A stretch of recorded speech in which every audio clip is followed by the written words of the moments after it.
Le gros souci de My Hero Academia, c'est les méchants. Et comme on le sait surtout, les super-héros, le problème. Non mais attends. Non mais ce que je veux dire, c'est que d'habitude. Il est encore là, monsieur Eczéma? Non mais justement, c'est pas lui. C'est pas lui. Justement parce que lui, il y a des gros soucis parce que lui, il n'est pas charismatique. Tu lis le Jump? Bah bien sûr que je le lis, mais là on parle de la saison 4. Oui, non mais donc du coup, on parle de la saison 4 ou pas? Tu peux pas dire qu'après c'est de la chier. Non. Déjà de base. Merci. Déjà de base. L'auteur il a dit bon bah on le met de Teco parce que vraiment il voilà. Et du coup on prend un autre méchant qui lui est plus vénère. Vous savez pourquoi est-ce que les sorciers sont un thème aussi populaire au Japon? Harry Potter. Harry Potter cartonne. Ah ouais, c'est juste cartonne. Et puis vraiment, t'as vraiment cet état d'esprit, tu sais, vraiment école. oui, d'accord, voilà, je vois, c'est plutôt sympa. Viens voir la version japonaise d'Harry Potter pour le coup. La version japonaise d'Harry Potter. Harry Potter. Tu viens. Franchement, Maëva, cette simple phrase vient de m'ouvrir un champ de perspective dans ma tête. Je me dis, ah mais j'ai le collector Blu-ray, je suis sûr il y a la langue japonaise dedans. Je vous raconte un peu l'histoire qui est extraordinaire. C'est génial. L'histoire se centre sur Saki Watase, qui est une employée de bureau en manque d'argent. Donc ça dépeint évidemment le monde du travail très difficile. Elle réussit à trouver un job à temps partiel en tant que testeuse de produits. Elle a à tester un préservatif de grande taille. C'est une femme, malheureusement, elle doit trouver un porteur adéquat. Malheureusement, c'est le Japon, vous savez. Mais fort heureusement, il s'avère que son patron qu'elle déteste correspond pile poil à la taille annoncée de cette dite capote sortée couvert. C'est Cendrillon des temps modernes. Ça a l'air grandiose. En plus, je sais pas pourquoi le toucan il a une taille adulte, par contre le hamster lui a la taille du hamster. Il fait pas pour tout finalement. Oula, et l'autre il est en train de se Des trucs super trash de ouf.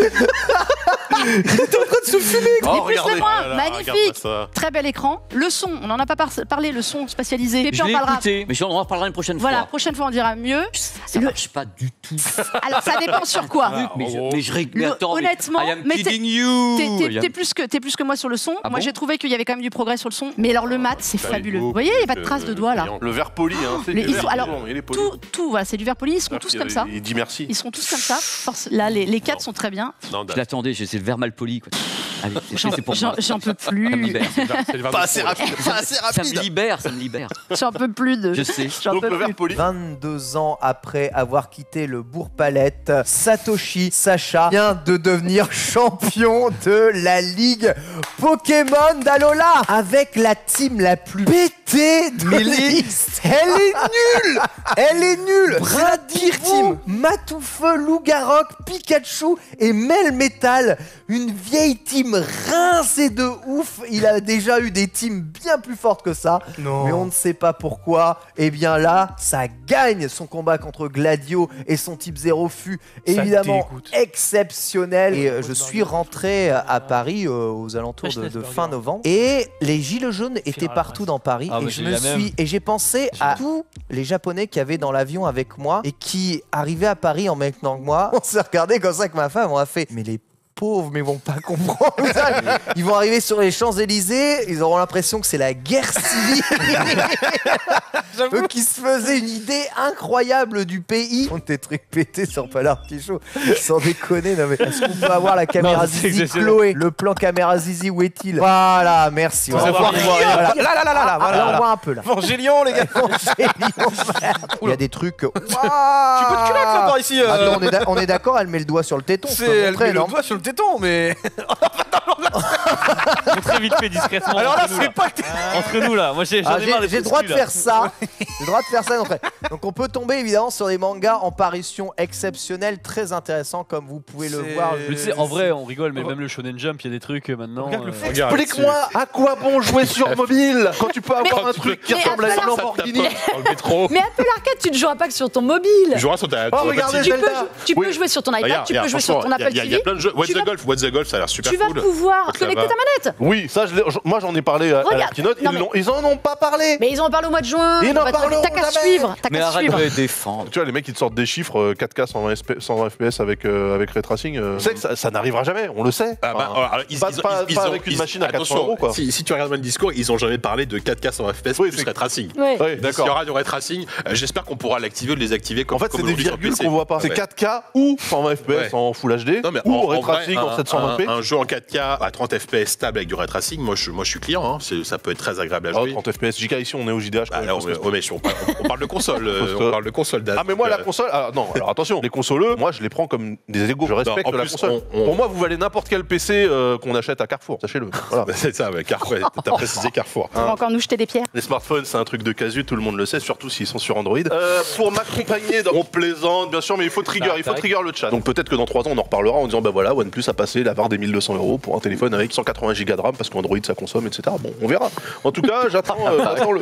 Mais j'y crois pas, non mais je place des petits messages comme ça. Jojo la provoque. Bon, ça fait lampe torche la nuit, c'est hyper pratique. C'est un concept 5G. La gamme Mi Mix chez Xiaomi, depuis des années, en fait, c'est celle qui permet de tester toutes les innovations. Donc ils ont été les premiers à tester l'écran intégral dessus, la caméra qui pop, le plus 19/9 maintenant. C'est vrai. À chaque fois ils le font. Alors ils le sortent. La caméra qui pop, le petit tiroir là. Ouais, voilà, exactement. Donc on est d'accord pour dire qu'à chaque fois c'est quand même des idées de merde. Regarde, tu les vois partout maintenant. Essayez de la formuler poliment. Quel est l'intérêt, d'avoir un écran allumé dans la paume de ta main, à part si t'as des yeux dans la main par exemple. Alors moi j'ai une idée qui a la chance d'être souvent en Chine. Il faut savoir que tout ce qui est lumière, des yeux dans les mains. Tout ce qui est illumination, ils adorent. Tout ce qui est les immeubles entiers à Shenzhen allumés, des spectacles de lumière, pour eux c'est culturel. Là on a pile poil, à mon avis, un produit marché chinois entièrement culturel. Quand on voit que tu te balades à Tokyo ou que tu te balades à Hong Kong, tu as des néons sur toutes les voitures, sur les enjoliveurs, c'est culturel. Et je pense que quand j'ai vu ce produit, j'ai pas dit c'est utile ou pas utile, je me suis dit le premier truc c'est purement culturel parce que la lumière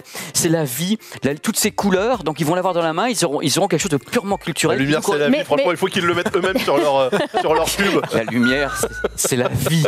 En haut et avoir ça le c'est chat. Génial, mais attends, mais au bureau, et en bas. Au bureau, au travail, tu peux mettre genre YouTube comme ça à plat. Oui. Et avoir un traitement de texte et ou un tableur et faire semblant de travailler en haut. Exactement, tu peux tu peux en créer des raccourcis, tu peux mettre tout ce que tu veux en fait. Très joli artwork d'ailleurs de départ où on voit eh bien, le personnage principal à dos d'un dragon équipé de son meilleur acolyte. C'est intéressant, mais pourquoi, à votre avis, se lancer dans une nouvelle série alors qu'il est en plein milieu de Berserk? Ça sent la fin de Berserk ou est-ce que Berserk, à un moment ça le saoule un peu, il aimerait parler d'autre chose? Ça a l'air beaucoup plus lumineux, beaucoup plus clair, beaucoup moins sombre ce qu'il a raconté avec cette série. Je sais pas, moi je pense qu'il a peut-être aussi juste envie de se changer les idées, histoire de peut-être se ressourcer et à revenir sur du Berserk en meilleure forme, c'est possible. Il avait déjà fait un truc en 2-3 tomes, très spécial aussi, très mythologique. Ouais, donc du coup tu vois, je pense que c'est peut-être justement histoire de se faire un peu la main sur autre chose et revenir directement sur son Berserk après avoir pris un peu une pause dessus en mode, voilà, moi je me suis posé un petit peu,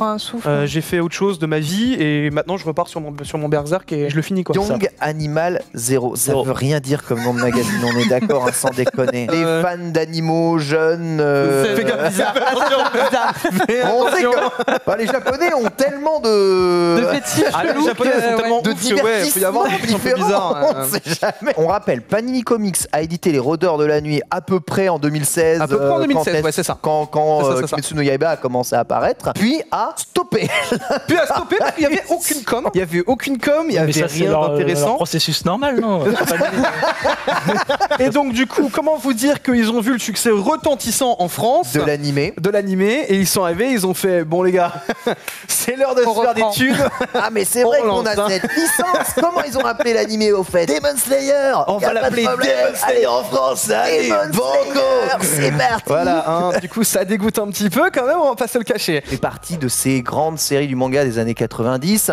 On a bien entendu Dr. Slump, qui est c'est trop bien. chef-d'œuvre. C'est tellement drôle. De Toriyama, absolument indémodable. L'édition Deluxe chez Kana de Saint Seiya, de plus en plus difficile à se procurer, puisqu'en rupture de stock absolument perpétuelle. Moi je t'ai vu sur Snapchat, sur Insta avec en train de les unbox toutes les... T'étais là, waouh.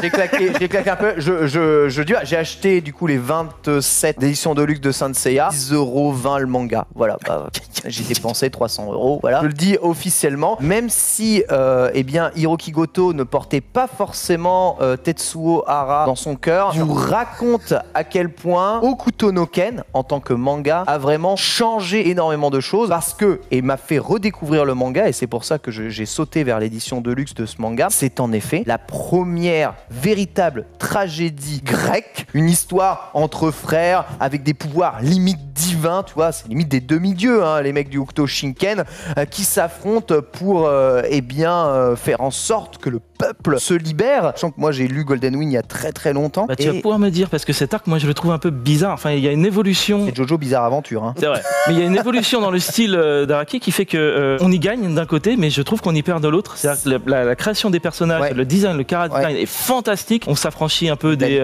trucs de lycéens, tout ça. On des lycéens. Mais on commence quand même en plein dedans, un peu, incroyable. Oui, parce qu'il est obligé de faire la succession. Mais le cast est incroyable, le design est incroyable. Dans les combats de Golden Wing, tu termines le truc et tu fais mais qu'est-ce qui s'est passé? Alors, quel est ah bon, il peut faire clairs, ça, tu vois? Dans le combat, en permanence, c'était comme ça. Dans le combat final de Golden Wing. Non, tous. Non, franchement, tu peux pas dire les ça. Les stands, ils ont des règles bizarres tout d'un coup. Il y en a qui parlent, il y en a qui se barrent. Oui, depuis toujours. Il n'y a pas de scénario, c'est juste une sorte d'excuse pour mettre tous les personnages les plus célèbres, les plus charismatiques sur une île pour qu'ils se fracassent la tête les uns les autres. Il y a quand même un thème, il y a un propos et il est excellent. Il est vraiment bien. Il est vraiment bien. T'as aimé carrément One Piece? Non, parce qu'il y a une histoire de trésor et le trésor est intéressant. Il est vraiment intéressant dans l'univers. Fumble a aimé, je suis hype over. Mais parce que c'est over the top, c'est complètement fait du pur fan service. Donc en plus t'avais l'ambiance du Grand Rex, donc pareil qu'il ça vu des gueulait vidéos dedans, mais c'était vraiment super ambiance, une super ambiance où ça gueulait sur chaque personnage qui apparaît et il y en a une tripotée. Sur chaque duel qui se fait et il y en a une tripotée. C'est du over the top, c'est vraiment la surenchère qu'on connaît. La première partie, moi je la préfère parce que t'as le méchant qui débarque et là t'as un combat qui, au-delà d'animation, c'est dans la mise en scène, dans le rythme. J'ai jamais vu ça. C'est une utilisation des plans où tu sais jamais d'où l'action va arriver, où elle repart. C'est incroyable. Le combat de Boulette quand il apparaît et qu'il se prend un peu tout le monde sur la gueule en mode vas-y venez m'attaquer. Il est magnifique. Il est techniquement magnifique. Il est pas forcément dans l'animation, mais dans la mise en scène et dans les plans qui sont choisis. Vraiment étonnant. Quand tu vois les extraits, il a l'air canon de ouf. Sinon, il démarre, il va très vite. À un moment, vraiment, au bout de 45 minutes, ça a une petite pause de 20 minutes, tu vois. Et après, ça jusqu'à la fin.